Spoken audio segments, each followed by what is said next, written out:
Welcome to NFL, where NFL starts and ends. I'm your host, Jacob.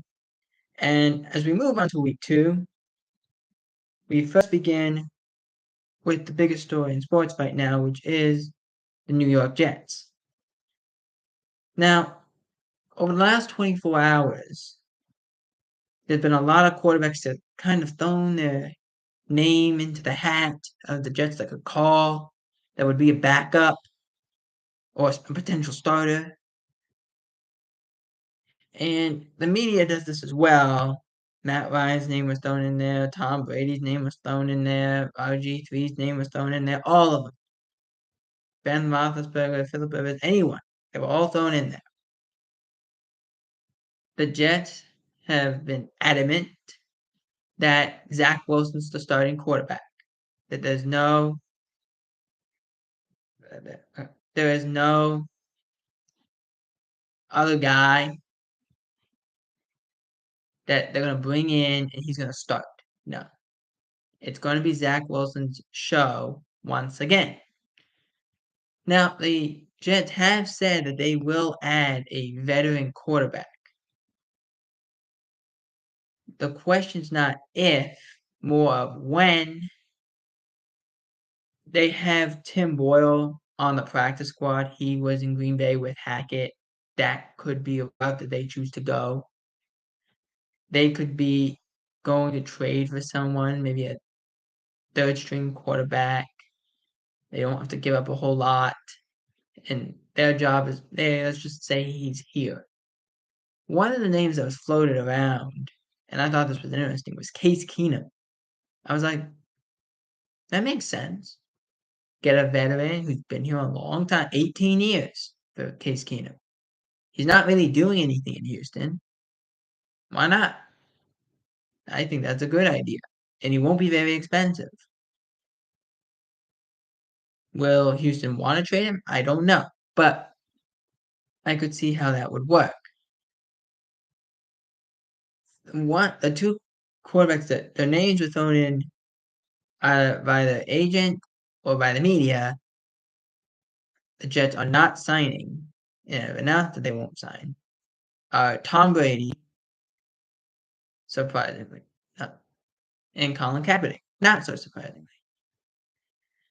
But let's start with Tom Brady. Tom Brady's 46 years old. He didn't look good last year. Now you're going to say, we're going to have a 46-year-old play quarterback behind a really bad offensive line, who, by the way, your next game is the Cowboys, who just destroyed the Giants' offensive line. That's not a good thing.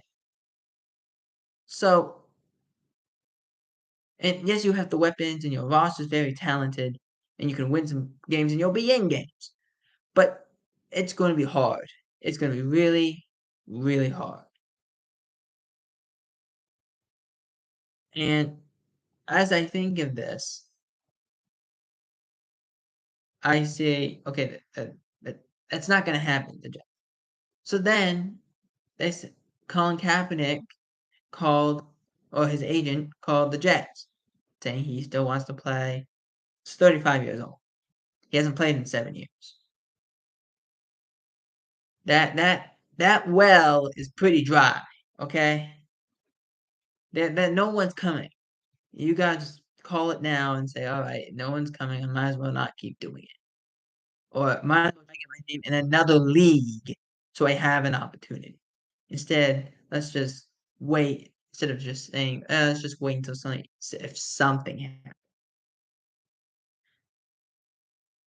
Now, Bill Parcells was talking about the Jets. Specifically, he was talking about the loss of Aaron Rodgers and how that is because he was the Jets coach in '99. Vinny Testaverde was the quarterback, which we'll get to Vinny momentarily. Testaverde was expected to be their quarterback that would go and they'd have a deep playoff run that year. The Jets were a really good team. And with Bill Parcells coaching, they were a good team. He had a very military sense of him. He didn't tolerate excuses. That's something that is not seen anymore. Testaverde also was the guy who in 1999, tore his Achilles in his left foot. And if you don't know where I'm going with this, you will momentarily. Week 1, the Jets play the Bills.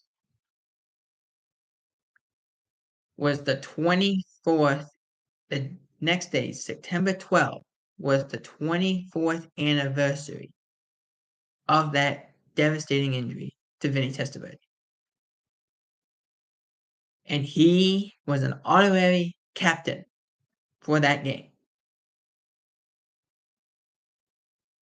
And 4 plays in, 75 seconds into the Aaron Rodgers show in New York, Rodgers' Achilles snaps in his left foot, the same as Vinny Testaverde, 24 years later.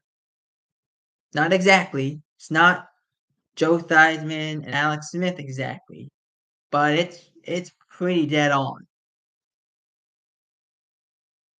It's scary how history repeats itself at times, because that loss of a quarterback ended that year for the Jets in '99.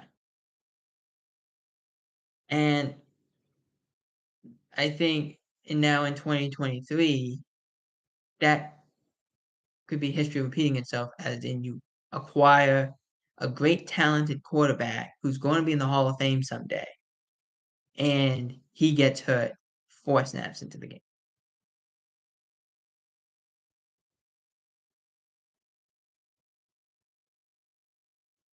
So obviously Parcells knows a little about this. Now, the question comes, why was Robert Saleh, so adamant at Zach Wilson? And Zach Wilson, the reason I could see he was so adamant about it was he was the guy the previous 2 years. You brought in Aaron to kind of coach him up. Now that's not happening. He has to start. Because is he better than anyone you have on the roster? He is. But are the veteran quarterbacks that are out there either retired, not officially retired, or free agents, are they better than what you have? The answer is no. So got to this point of, unless I see otherwise, Zach Wilson's the starter. Now, that could change in a week or two. That could change. He has a tough assignment as he plays the Dallas Cowboys. That's a tough assignment. But he, Saleh was not just trying to make a point to the media as he was trying to make to a point to his team of saying, this is our guy. We have to go. We're rolling with him. Let me explain why. When Trent Green went down with the Rams in '99, they decided to go with Kurt Warner. They didn't want to trade for somebody, trade for a veteran, sign a veteran. They said, no, we'll go with Kurt Warner. And it worked for them. They won the Super Bowl. Now, that's like 100,000 to 1 that you're going to do that. But it did happen. So I think that's what they say. Okay, Bryce. Why do I keep doing that? I keep doing that. Zach. It's Zach. Come on. It's Zach Wilson. They said, all right, Zach, it's your show. We're not giving you an easy assignment, an easy first assignment. And I'm sure Aaron's kind of coaching him through it. But this is definitely going to be a game. Well, don't be surprised if Zach Wilson looks bad. He might look good. But if he looks bad, don't be surprised. Because the way this Cowboys team played against the Giants, if they play any bit as good or even just a little less as good than that, they'll still win. So the thing I'm trying to say is don't be surprised. But they're trying to get over the point that Zach Wilson's the guy moving forward. And then we'll bring in a veteran later on. Next week, week after, we'll bring one in. Moving on to the Panthers are signing Tariq Cohen to their practice squad. This was broken by Cohen's wife last night, where she said he is signing with the practice squad of the Panthers. Cohen has not played in 3 years because of injuries. And it was kind of surprising when he was released by the Bears. He was so productive as a running back, the things he could do in the backfield as a receiver, as a runner, as a pass protector. He was actually really good for his stature in pass protection. So it was just kind of surprising to see him cut. But now he gets to resume his career with the Panthers, who have kind of built up that defensive backfield. Next up, Bengals have cut former start offensive lineman Lyle Collins. Lyle Collins was on the PUP list. He was on the PUP list last year after tearing up his knee last year. He tore his ACL and his MCL in his knee. If I remember correctly, the last week of the year, the second to last week of the year. So, Aaron, so Lyle was on the PUP list, and that was it. And that was kind of how it worked. I think it was a good decision. It needed to happen, but at the same time, like everyone has said this, they said, well, okay, Lyle was good friends with Dak Prescott. Dak liked him, but he was very immature, very unwise.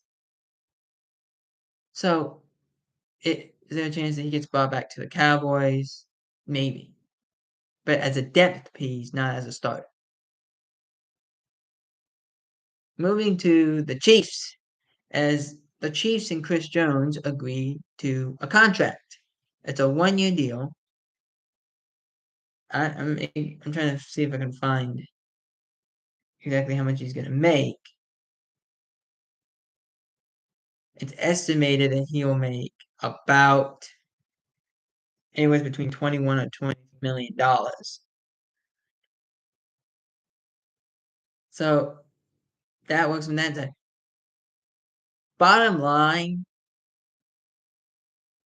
the Chiefs missed him a lot. They were terrible in pass rush without Chris Jones, and they were bad in run defense without Chris Jones. That's how important Chris Jones is. Now, this contract, they ripped up the last contract as he was in the final year. It's now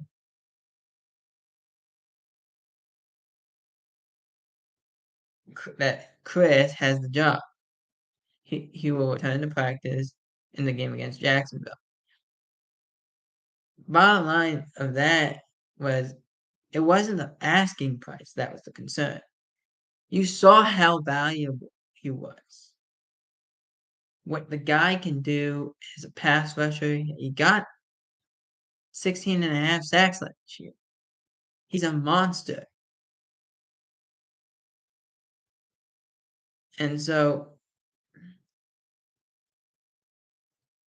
everyone kind of came at him and said, "Well, look, Chris is this and Chris is that." Like, no, he realized that I'm valuable. They ain't treating me as if I am valuable. So you gotta know your net worth. You gotta know your worth in these organizations. Chris Jones is easily their best pass rusher, yet they weren't paying him like they didn't try and pay him. They didn't want to pay him. This is the truth. One of the best pass rushers in the NFL the past several years, ranking fourth in the NFL with 56.5 sacks since the start of 2018. Basically, when Chris Jones is on the field, they get more pass rush. When he's not on the field, they're one of the worst pass rushing teams. I think they had one sack the whole game. That was it. They had pressure. They brought blitzes. They did all this stuff. But it didn't work. It didn't work. If you're the Chiefs, you had to get it done. I wasn't surprised they got it done. But if I'm the Chiefs, I'm also like, why did we take so long? Why take so long? What was the point of that? What was the point of taking so long?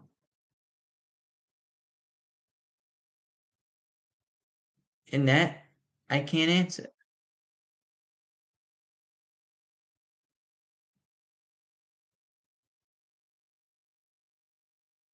I can't answer why that is.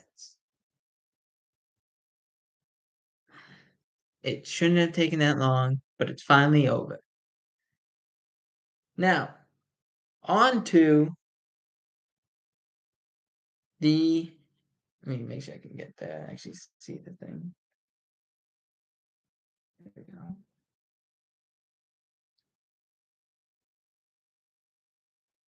All right. I made sure I wrote it in the description. So there are about 6 games that we're gonna do. We're excluding the Monday night game until the Monday show. But Thursday night, Vikings at Eagles. Eagles are favored by 7. I have the Eagles winning, but the Vikings cover the spread. The Eagles win 28-24. Next up, Ravens at Bengals. 3.5 is given. The Bengals have a 3.5. This, I have the Ravens winning. I just see the Bengals starting out 0-2. I don't know why. Last year they started out 0-2. I think they do something similar this year. However, the game's going to be Ravens win 28-24. I just think when you have Lamar Jackson, you're a much better football team than if you have Tyler Huntley.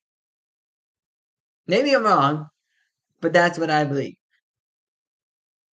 Next up, Chiefs at Jacksonville. It's actually +3 for Jacksonville. Now, Jacksonville will be good in this game, but the Chiefs are just going to be too much. It looks like, as of filming this, that Travis Kelce's going to be okay, and we'll see what happens. I have the Chiefs winning, close game, 31-28. Next up, Seahawks at Lions. They visit the Lions Den, otherwise known as Forward Field. The Lions are favored by 5.5. This game, I just see the Lions winning a lot of games like this, where they'll win games. The game is not going to be pretty. They're not going to have 30-point games. That's just not going to be the way they play. They'll win games 20-17, 24-17, 21-20. Like, that's how they're gonna win. They're gonna play an aggressive style. Let's go downhill. Let's play with our run game. Let's use our offensive line, and let's rely on our defense. It's a very old school way of thinking, but it still works. And the Lions win.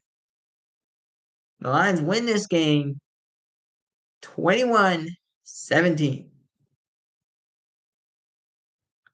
Next up, Niners at Rams. This one, I kind of went back and forth, not on who won, but the score. I believe I have it at 20.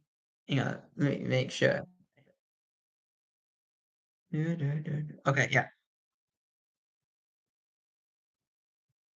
I have it at the Niners win 31-28. That's what I have it at. Let me make sure I have it available.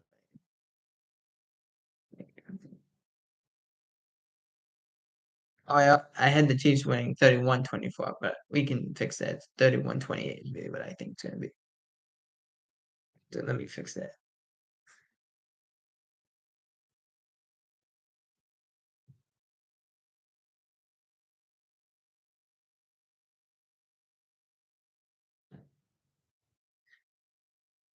So I went back and forth. The Niners have the Rams number. They just do. I don't know why, but they do. Niners win 31-28. The Rams covered the spread as it was a +8, so they cover that.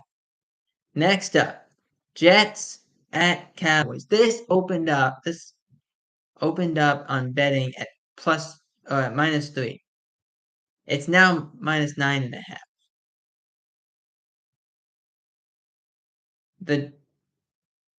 It's probably going to be closer to 10 by game time. Might be 10 by game time. It's going to be a really good game, but excuse me, it's going to be a really good game. The over-under is 39.5. I don't agree with that.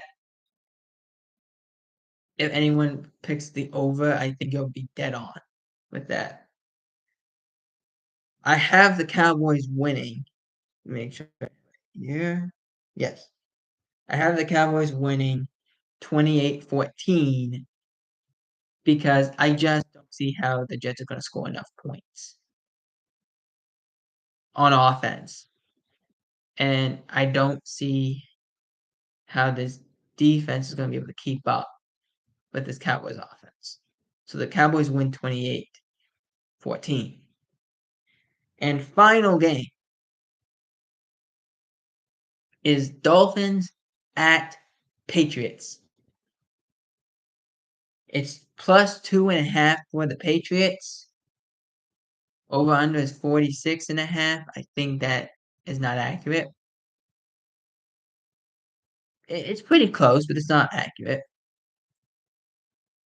I need to see more about this Patriots offense. I think the game will be good. This is what I'm gonna say. The game will be very good. But I think the Dolphins are just way too much for the Patriots. At this point. Maybe later in the year, that's a different story. But at this point, okay. At this point, I think the Dolphins just overpower the Patriots. I had a similar score for this one, 28-14 for the Dolphins. Now, before we get out of here, I will make note that there's a doubleheader for Monday Night Football. The Saints and Panthers play on ESPN. That game starts at 7:15. And then the normal Monday Night Football will begin. Browns vs. Steelers at 8:15. On Monday, we will do both games, and I will make sure to keep an eye on both games. with the predictions are set. Let me know in the comments what your predictions are for week 2 and what games you think I should watch that I haven't predicted upon. For NFL World, I'm Jacob Hebert. Out.